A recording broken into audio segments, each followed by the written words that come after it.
আজকে আমার তাড়াতাড়ি যেতে হবে, 9:30 আজকে ক্যাম্প আছে যেহেতু। ঠিক আছে, আজকে যা যা হবে তোমাদের সাথে আমি শেয়ার করবো। ওকে, চলো দেখা যাক, বাই বাই। আজকে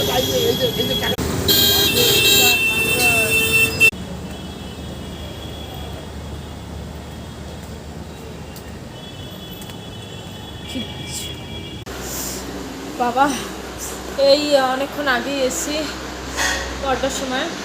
হ্যাঁ, মা চপ নিয়ে এসেছিলো, সেই চপ খেতে ভীষণ ঝাল দিয়েছে, পেঁয়াজ দিতে। আর কুলিটা আমি হিসেবে কুলির মতনই দেখতে, কুলির চপ যেটাকে বলে, যারা খেতে তারা যাবে।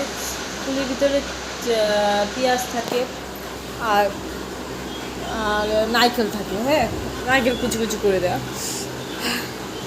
ভীষণ ঝাল। যাই হোক, আজকে অনেক কাজ ছিল, অনেক বুকিং তোলার ছিল, অনেক করেছি যেটুকু পেরেছি। আচ্ছা, গাড়ির আপডেট হলো 50-এর উপরে এসছে সব গাড়ি সার্ভিস করতে। যাই হোক, কালকে দেখা যায়। কালকে তো 200 টার্গেট দিয়েছে, আই থিঙ্ক হবে। যাই হোক, আজকের মধ্যে এখানেই তোমাদের সাথে সারাদিন যা যা করেছি তাই তাই শেয়ার করেছি। আবার যখন কালকে আবার যদি বেরোই, মানে কালকে যদি আমি মানে তাড়াতাড়ি যাই বা যখনই যাই, আমি তোমাদেরকে আপডেট দেবো, যা যা হবে তাই তোমাদেরকে আপডেট দেবো। ঠিক আছে, তাহলে আজকের মতন এখানে শেষ। গুড নাইট, সবাই ভালো থাকো, কালকে আবার দেখা হচ্ছে।